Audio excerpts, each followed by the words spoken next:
حسن Nasrallah کی شہادت ہوتی ہے تو اس پہ یہاں لوگوں کو بہت دکھ ہوا. وہاں لوگوں نے کچھ یہ بھی ایک بات کی کہ حسن نصراللہ ایسے لیڈر تھے جو لبنان سے جن کا تعلق تھا لیکن ان کی وفاداریاں جو ہیں وہ ایران کے ساتھ تھیں. تو یہ جو ایک کیفیت ہے یہ چھوٹے چھوٹے لیول پہ وہاں پہ موجود ہے عرب دنیا میں خاص طور پہ موجود ہے کہ وہ یہ سمجھتے ہیں کہ یہ جو جنگ ہو رہی ہے یہ بنیادی طور پہ یہودیوں کی اور شیعوں کی ہو رہی ہے. اور یہ بڑی بدقسمتی ہے اسلامک امہ کے لیے کہ اس وقت اگر علیحدہ کر دیا گیا ہے چیزوں کو, اس وقت اکٹھے ہونا چاہیے تھا, OIC کو ایک رول ادا کرنا چاہیے تھا. تو اب اس پہ یہ کہا جا رہا ہے کہ جو سپورٹ مل رہی ہے حماس کو مل رہی ہے یا فلسطینیوں کو مل رہی ہے, بدقسمتی کہہ لیں کہ وہ اس کو عیسائی دنیا سے مل رہی ہے, اتنی عرب دنیا سے اس کو سپورٹ نہیں مل رہی, اسلامی دنیا سے اس کو سپورٹ نہیں مل رہی. اسلامی دنیا میں بہت سے ملک جو ہیں جیسے ترکی ہے, پاکستان ہے, انڈونیشیا ہے, ملائیشیا ہے, اس میں بڑی ایک سپورٹ ہم دیکھ رہے ہیں, یہاں بہت جذبہ دیکھ رہے ہیں فلسطینیوں کے حق میں. لیکن عرب دنیا میں آپ کو اس طرح سے ایک ان کی حمایت جو ہے وہ نظر نہیں آتی, خاص طور پہ حماس جو ہے ان کے متعلق تو ایک ریزرویشن ہے. اور اس کی ظاہر ہے ایک وہ یہ بھی ایکسپلینیشن کرتے ہیں کہ جی حماس نے کبھی ہماری بات نہیں مانی. بہت سے عرب ملکوں کو یہ گلا ہے. دوسرا, ایران سے بھی عرب ملکوں کو گلا ہے کہ ہمارے ساتھ ان کی کنفرنٹیشن رہی ہے, ایران عراق کی جنگ بھی رہی ہے. اور یہ جو آپ یوں سمجھے کہ جو عرب عجم کی جنگ ہے یہ اس کی ایک دوسری صورت بھی ہے. اس میں اب اسرائیل جو ہے ساری صورتحال سے فائدہ اٹھا رہا ہے. اگر اسرائیل کو اسی طرح سے اوپن ہینڈ دے دیا گیا اور اگر اسلامی امت جو ہے وہ بات نہ سمجھ سکی اور اپنے وہ علماء کے فتووں کے پیچھے چلی گئی, تو آپ یقین کریں کہ جیسے پوری دنیا میں ہوا ہے کہ پہلے مرحلے میں تو ہو سکتا ہے کہ جو شیعہ اکثریت کے لوگ ہیں ان کو نقصان ہو, لیکن دوسری صورت میں وہ پھر اپنی جو ڈومیننس ہے وہ سنی جو لوگ ہیں ان پہ بھی قائم کریں گے. تو مسلمانوں کو میں سمجھتا ہوں کہ اس وقت اکٹھے ہونا چاہیے, متحد ہونا چاہیے, اور متحد ہو کے کوئی نہ کوئی ایسی اسٹریٹجی بنانی چاہیے, وہ سفارتی سطح پہ ہو, وہ سیاسی سطح پہ ہو, جنگ بند کروانی چاہیے. کیونکہ اگر یہ جنگ ہوتی ہے تو اس کا دائرہ جو ہے وہ صرف ایران اور اسرائیل تک نہیں رہے گا, اس میں ظاہر ہے عراق بھی آئے گا, اس میں شام بھی آئے گا, اس میں مصر بھی آئے گا, اس سے سعودی عرب بھی متاثر ہوئے بغیر نہیں رہے گا, اس میں خلیج کی ریاستوں کا بھی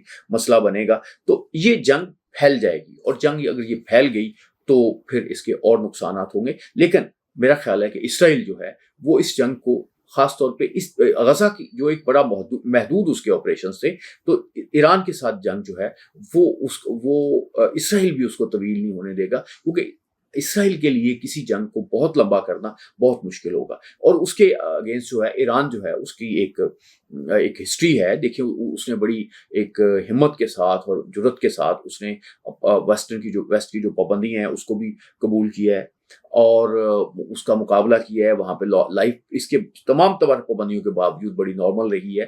وہ جو ویسٹ کا خیال تھا کہ گھٹنے ٹیک دیں گے تو انہوں نے گھٹنے نہیں ٹیکے. تو میں سمجھتا ہوں کہ اگر اسرائیل اور ایران کی جنگ ہوتی ہے اور یہ جنگ طویل ہوتی ہے تو پھر اس میں اسرائیل اس طرح سے سٹینڈ نہیں لے سکے گا جس طرح سے ایک عراق نے لیا تھا, یا دونوں ملک جو ہیں انہوں نے سروائیو کیا تھا. ایران جو ہے وہ اس کی بہت طویل ہسٹری ہے. لیکن کیرن آرمسٹرانگ کی بات سے میں آج کی اپنی بات ختم کروں گا, جس نے یہ بات کہی تھی کہ جو عرب ہیں وہ 1000 جنگیں جو ہیں وہ ہارنا افورڈ کر سکتے ہیں. اسرائیل ایک جنگ ہارنا جو ہے وہ افورڈ نہیں کر سکتا. اسرائیل کی جو ٹوٹل آبادی ہے وہ 1 کروڑ بھی نہیں ہے, وہ 98 لاکھ کے قریب ہے. اور اس کے بعد اب اس کا جو چھوٹا سا نقصان ہے اگر عرب دنیا کے تناظر میں دیکھا جائے تو وہ بہت بڑا نقصان بن جائے گا.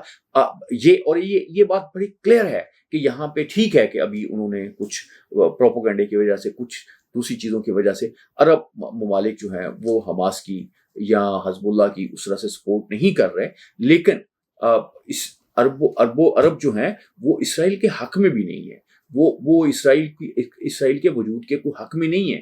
وہ اب چاہتے ہیں مجبوراً ان کے معاملات تھے, وہ چاہتے تھے ان کے ساتھ ریلیشنز ہوں. اسرائیل اگر کمزور ہوتا ہے تو پھر اسرائیل کے لیے خطرات جو ہیں اور بڑھ جائیں گے. تو اس لیے امید یہی کی جاتی ہے کہ اسرائیل جو ہے وہ اب سیز فائر کی طرف آ جائے گا, یہ جنگ ختم ہو جائے گی. لیکن یہ جنگ جو ہے اپنے پیچھے بہت سی یادیں چھوڑ جائے گی, بہت سی زخم چھوڑ جائے گی, اور بہت سے جو ریلیشنز ہیں اپنے مسلمان ممالک کے درمیان کے, وہ ان کی بھی ایک نئی تاریخ مرتب ہوگی.